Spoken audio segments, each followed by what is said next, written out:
Olá, programa Em Discussão está no ar. 2020 é ano de eleições. Eleitores vão às urnas para escolher prefeitos, vice-prefeitos e vereadores. Primeiro turno das eleições municipais vai acontecer em 4 de outubro e o segundo em 25 de outubro. Está longe, mas tem muita informação que você precisa saber, não só para ficar em dia com a justiça eleitoral, mas também para votar bem e também votar consciente. Nosso entrevistado aqui no programa é o Dr. Hélio Freitas de Carvalho da Silveira. Ele é advogado especializado em Direito Político e Eleitoral, é presidente da Comissão Especial de Direito Eleitoral da OAB São Paulo e também integra o Conselho da Escola Judiciária Eleitoral Paulista do Tribunal Regional Eleitoral de São Paulo. Muito bem-vindo, doutor Hélio. Muito obrigado, muito boa tarde a todos, muito obrigado. Doutor, vamos começar aqui com a questão do calendário. Temos a resolução do Tribunal Superior Eleitoral 23606 de 2019, que trata do calendário. Eu separei até algumas datas especiais aqui para falar.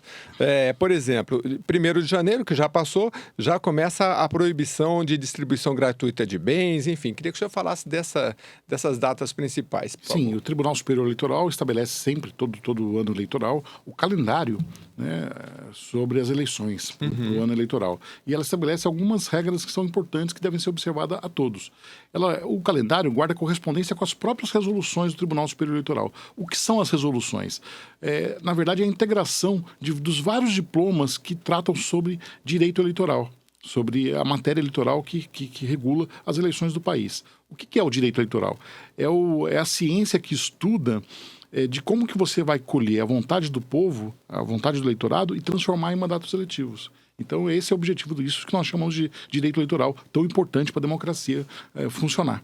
Né? E o senhor que tem acompanhado isso à frente inclusive de trabalhos há muitos anos, como é que o senhor tem visto assim, a participação política das pessoas? Embora a gente viva um momento muito polarizado, de certa forma, isso também levou as pessoas a participarem mais da política? Sim. Nós estamos a democracia é um processo em que nós vamos melhorando constantemente. Agora, como um processo, como um aprendizado de um povo, de uma coletividade, ela tem marchas, contramarchas, recuos, avanços, retrocessos. Isso é natural, faz parte do processo democrático. Nós aprendemos com os erros, né? Os erros vão sendo cometidos. Né? Falávamos do calendário eleitoral. A partir de 1º de janeiro, por exemplo, é proibido você divulgar pesquisa sem prévio registro. Né? Você vai ver aí no calendário, é obrigatório que você faça o registro para poder divulgar a pesquisa eleitoral. Por quê? Porque antigamente havia muita manipulação em relação à divulgação de pesquisas falsas, etc. Então esse foi um regramento para impedir e fazer pesquisa com um nível de caráter científico bastante efetivo. Entendi. Até porque a gente vive num mundo muito tecnológico, muita mídia social, não é, doutor?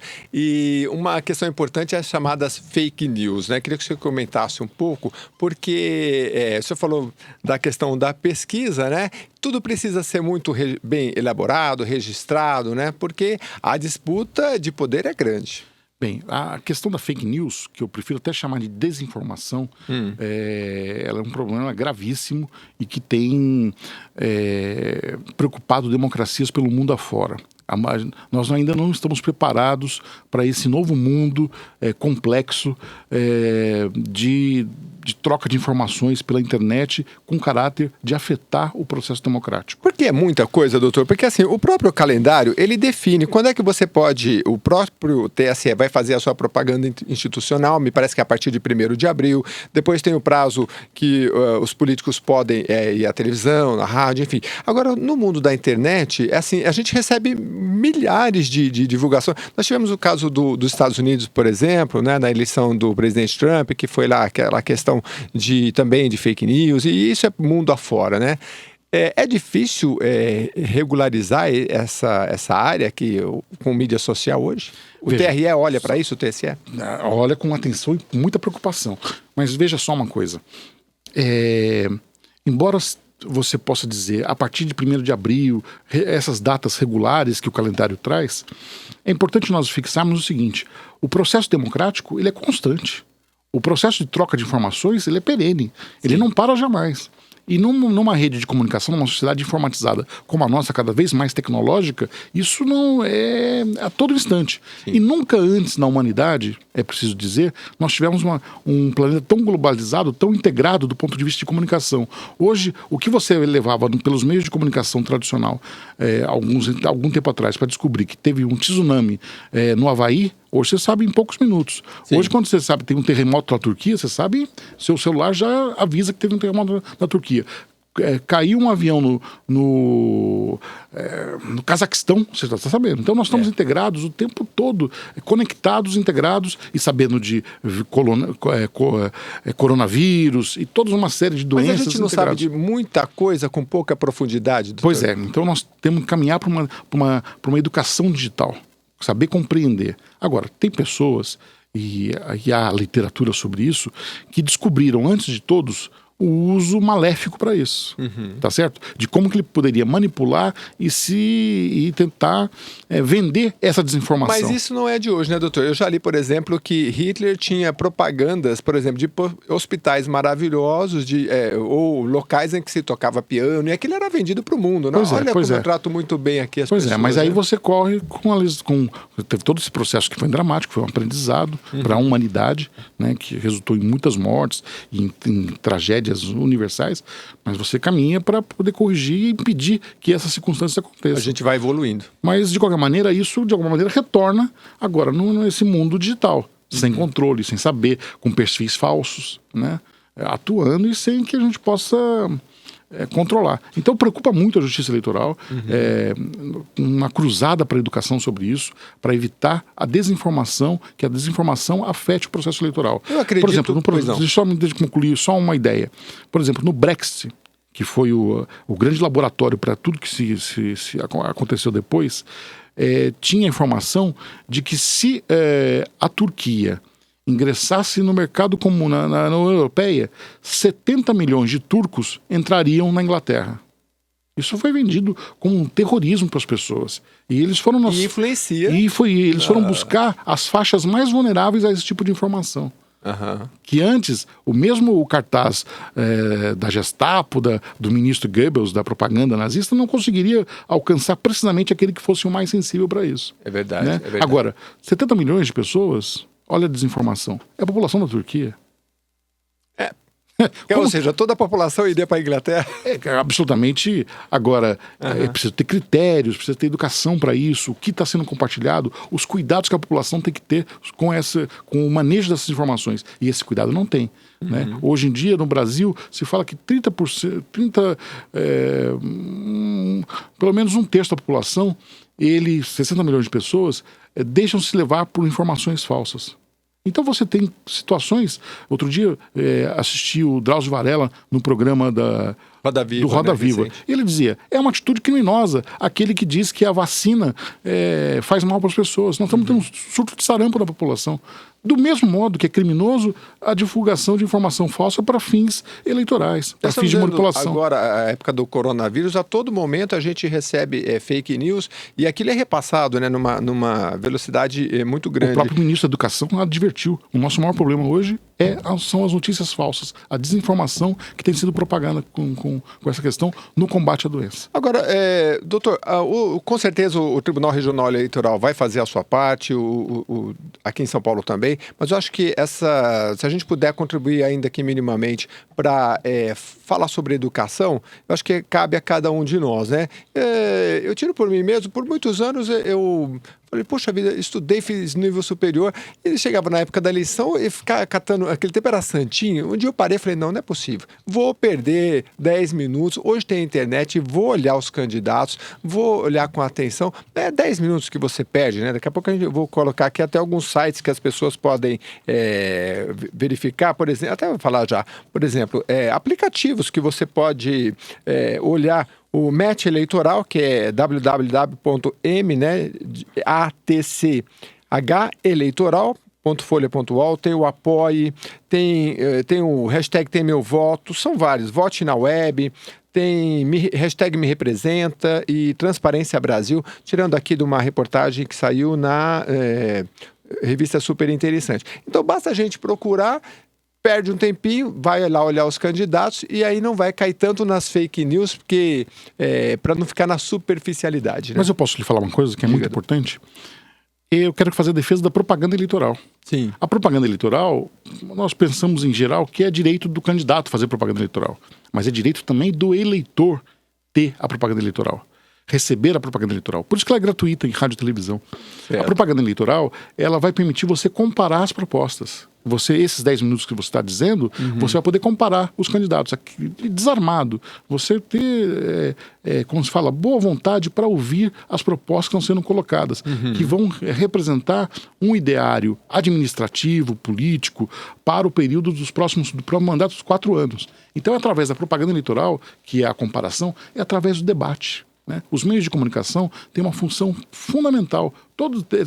Deveria ser obrigatória a participação de todos em debate, para poder você comparar aquele que está com melhor desempenho, aquele que você julga mais preparado para ocupar os cargos eletivos. Isso é um longo caminhar. Nós estamos caminhando para esse sentido, mas é sempre aperfeiçoamento. É verdade. E a gente tem dito aqui, nós estamos num período de reformas profundas no país, aqui no Parlamento Paulista, por exemplo, a reforma da Previdência, né? E os entrevistados que vêm aqui, eles sempre colocam, recentemente eu conversando aqui, por exemplo, sobre reforma da Previdência, o trabalhador pega o seu olerite, aquele que está registrado, ele vê que tem lá de 11% para 14%, é o que deve passar desconto do INSS. Quem tem um certo valor desconta o imposto de renda, aí desconta mais não sei o quê.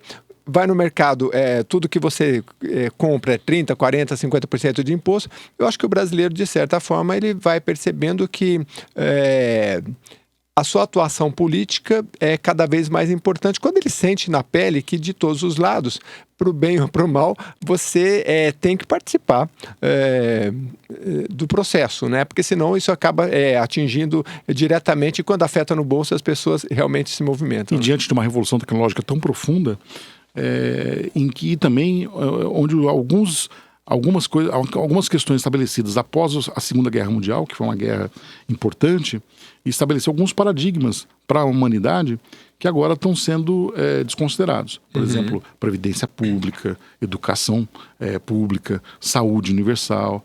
Né? A questão da previdência é fundamental para que não gerar aquele Estado que gerou e que motivou o início da Segunda Guerra Mundial. Então, novos paradigmas, novo mundo criando, um mundo amplamente tecnológico, em que a gente não sabe se vai ter oportunidade para todos. Então, é fundamental a comparação de propostas, a comparação de projetos, para que o eleitor possa discernir nessas eleições que se aproximam. São eleições de caráter municipal, né? Dizia o governador Franco Montoro, o cidadão não vive no estado, não vive no país, ele vive na cidade. Então é fundamental, e é na cidade que os problemas ali mais acontecem, né? Que se reivindica mais do prefeito, porque o prefeito é eleito em outubro, em janeiro ele vai estar lidando com enchente, com lixo, com reivindicações do servidor público, com educação, uniforme escolar. Então a população precisa tem ser obrigação, pessoas preparadas, de comparar os projetos, o que vem pela frente. Doutor, em relação às coligações, acho que é importante a gente falar, porque essa é uma regra nova, né? Explicar um pouquinho o que é a coligação, como é que era até então e como deve ser esse ano. Olha, até as eleições de 2018, admitia-se o que a gente chamava de coligação proporcional. Então, partidos que iriam disputar a Câmara dos Deputados, a Assembleia Legislativa, e antigamente até as câmaras de vereadores, eles podiam se coligar para formar uma chapa única para distribuir as cadeiras nos parlamentos, né? Nas assembleias, nas câmaras, nos parlamentos. A partir de agora, isso não é mais possível. Então, não haverá mais coligação a nível proporcional, ok? As coligações permanecem para o caráter majoritário. Então, prefeito e vice-prefeito podem coligar com diversos partidos. Isso ainda é admitido. Mas para as eleições da Câmara de Vereadores, cada partido vai ter que lançar a sua chapa própria. Né? Pegar um exemplo. Isso até me permita explicar por que o motivo disso. De 2005 para cá, nós crescemos muito o número de partidos políticos. Sim. Então nós foi necessário restabelecer duas condições para tentar diminuir esse número excessivo de partidos políticos. Primeiro, a cláusula de desempenho, Então eu preciso ter um nível mínimo de apoiamento para ter funcionamento parlamentar.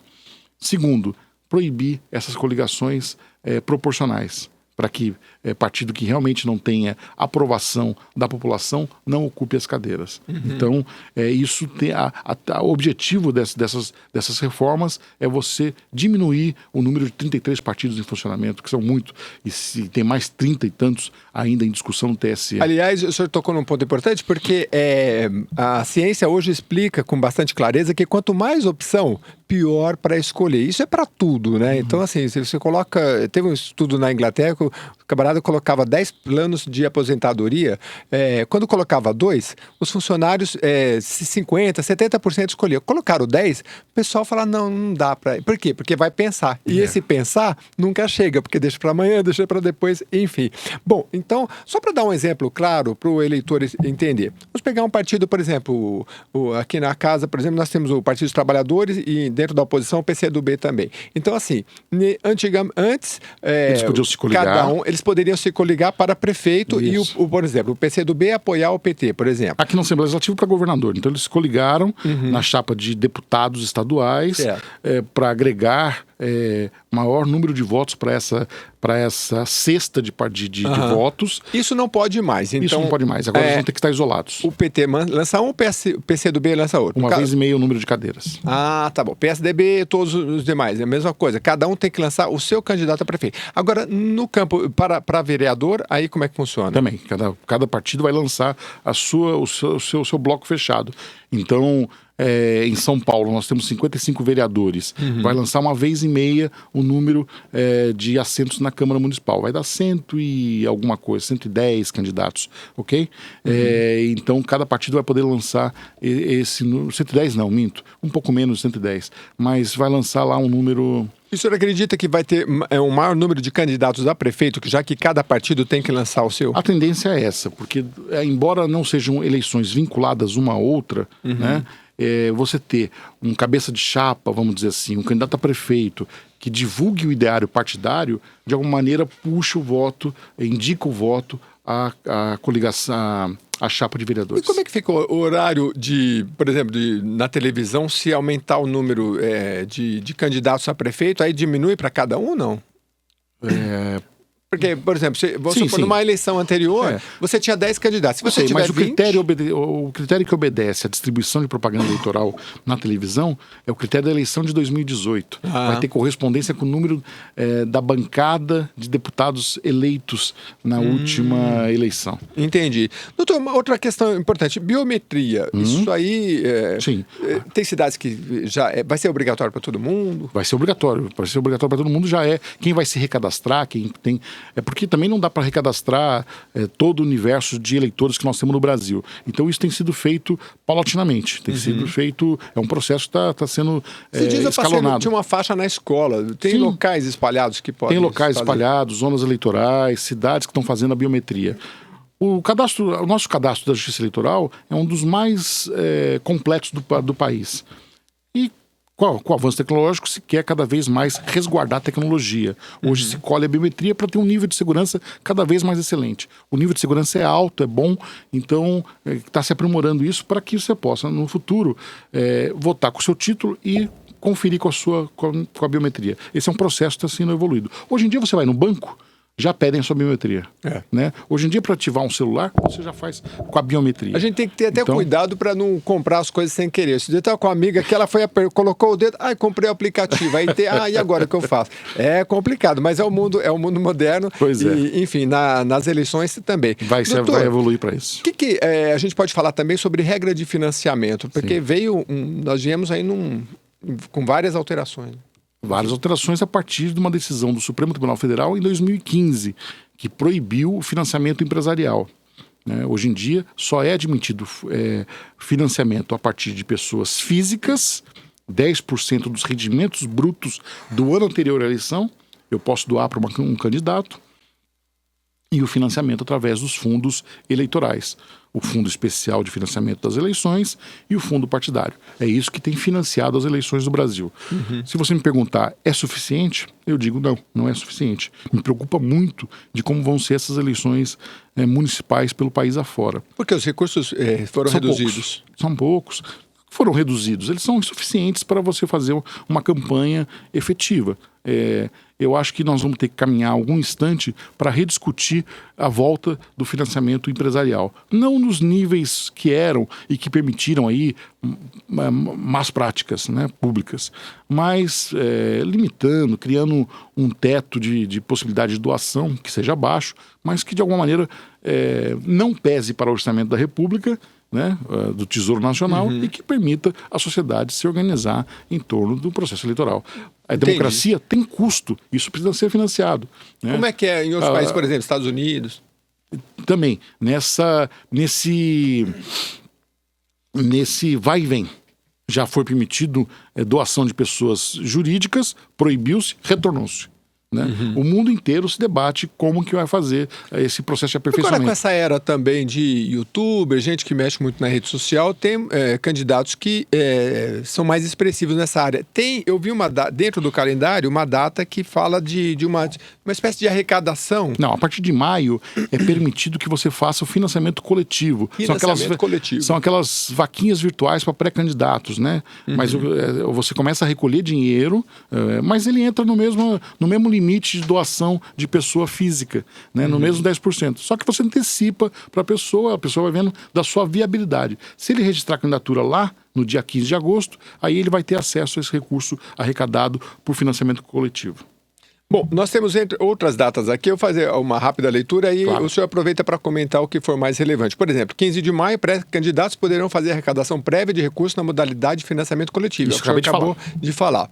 20 de julho fica permitida a realização de convenções para a escolha de coligações, candidatos a prefeito, vice-prefeito e vereador. É o período de coligações, vai do dia 20 de julho ao dia 5 de agosto. Então, é o período que tem para os partidos se reunirem e decidirem quem vão lançar para candidatos. Agora, doutor, o de 15/8, último dia para partidos e coligações apresentarem à Justiça Eleitoral requerimento de registro dos candidatos. É nesse momento, ali em agosto, então, que oficialmente a gente vai saber quem são os candidatos. Embora eles provavelmente já tenham... já estão na mídia, a população já vai... Não há problema nenhum deles estarem na mídia, darem entrevistas, falarem de seus planos, eles só não podem pedir voto antecipado. Ah, sim. Ok? Mas eles podem difundir as ideias. Esse debate é amplo, é livre e é permitido. Né? Então Eles não podem, mas outros podem por eles também? Não deve fazer isso. Não deve fazer, não é permitido. Pode fazer propaganda antecipada. É a propaganda antecipada. Mas então, você pode se organizar para a campanha eleitoral, em ambientes fechados, fazer pequenas reuniões, dizer para o seu grupo de amigos, pretendo ser candidato a vereador, tenho viabilidade ou não, começar a planejar, o mesmo prefeito pode fazer. Ele não pode lançar campanha na rua, com outdoors, com carros e fazendo pedido expresso de votos. Isso de forma nenhuma, mas ele pode se organizar. Né? Tanto que, veja, que a partir de 1º de janeiro já é permitido aos meios de comunicação e as institutos de pesquisa fazer sondagem sobre quem vai ser candidato ou não. Né? Veja que no 15 de maio, aquele pré-candidato já pode começar a receber doações e avisar, olha, se você quer me ajudar, já vai fazendo essas doações. Que é todo o processo, né? Veja que a eleição ficou muito curta. A eleição que antes era 90 dias, hoje ele é 45 dias. Ele ficou muito concentrado. E é tudo junto e misturado, se você me permite dizer assim. Porque você já faz o registro no dia 15 de agosto, já tem que abrir a conta já para poder fazer despesas eleitorais, propaganda eleitoral, e no dia 16 já começa a propaganda.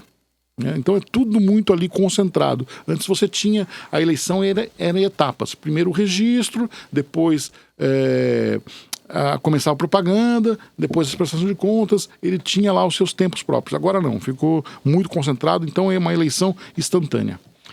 Dia 20 de julho, último dia para a Justiça Eleitoral divulgar os limites de gastos para cada cargo em disputa. O limite de gasto é o quê? Que o candidato pode gastar? Sim, o limite que até quanto ele pode arrecadar e gastar. Então, antes isso os partidos próprios acertavam em convenção. Então, o PSDB falava, vou gastar tanto, o PT ia gastar tanto, enfim, o Maluf ia gastar tanto. Né? Então, eles decidiam quanto ia gastar. Hoje não. Até para evitar abuso, se que se convencionou através de lei que você tem um limite para todos, né? Então, vamos imaginar, uma cidade de São Paulo é permitido gastar até 30 milhões de reais numa campanha eleitoral para prefeito. Entendi. E tudo isso tem que ser informado à Justiça Eleitoral. Não, a Justiça Eleitoral informa os candidatos. Não, mas eles informam quanto eles gastam posteriormente, quanto arrecada, né? Quanto arrecada, isso é instantâneo. Isso hoje em dia é instantâneo. Com transparência absoluta. Que bom. Né? Então, por exemplo, eu recebi uma doação, eu já tenho que fazer essa comunicação até 72 horas na rede própria que a Justiça Eleitoral estabelece de prestação de contas. Isso é público. Se eu quero saber quanto cada candidato recebeu de quem, eu sei. Tem uma data aí colocada, que acho que é dia 6 de setembro, que é o dia 15 de setembro, que é a data de uma prestação de contas parcial. É no meio das eleições, então eu vou dizer da onde veio o meu dinheiro e onde eu gastei o dinheiro.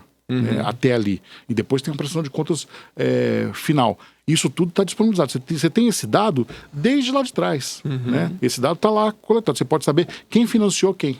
Certo. Isso é muito bom e muito importante. Bom, data a partir da qual será permitida a propaganda eleitoral, inclusive na internet. Só 16 de agosto, então, é isso? É isso. E se fizer uma propaganda eleitoral na internet, por exemplo, antes disso, o candidato pode ser punido? Pode ser punido se ele fizer aquele pedido expresso de voto a que fez referência. Tá. Mas ele pode fazer... Ele pode ter seu perfil, ele pode dar entrevista, ele pode dizer de ideias que ele tem para a cidade. Tá. Mas ele não pode... Ele não pode pedir o voto. Não pode pedir o voto. Entendi. Isso que vai caracterizar a propaganda eleitoral. Muito bem. Bom, a gente está caminhando para o final, mas eu espero ter esclarecido as principais dúvidas.